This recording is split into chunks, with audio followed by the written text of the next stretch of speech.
Hello guys, last round na pala ng CW oil. Dito guys, attack na naman tayo gamit yung drag attack. Number 29 pala tayo dito guys. Yung camera natin it's stage 13. Attackin natin yung number 27. Dito guys, attack na tayo.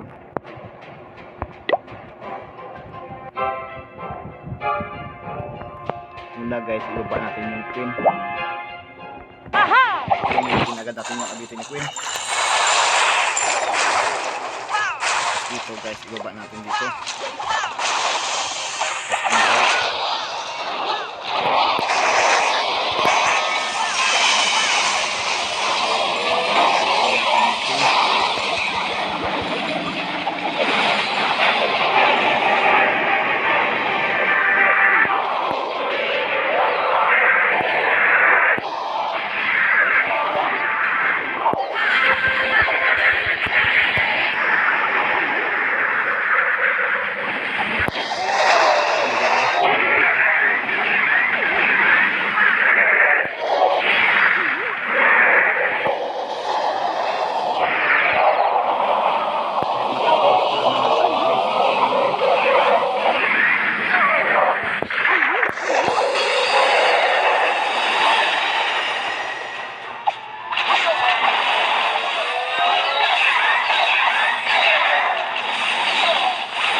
Okay na yun guys, nakatoast naman tayo. Salamat po sa panonood.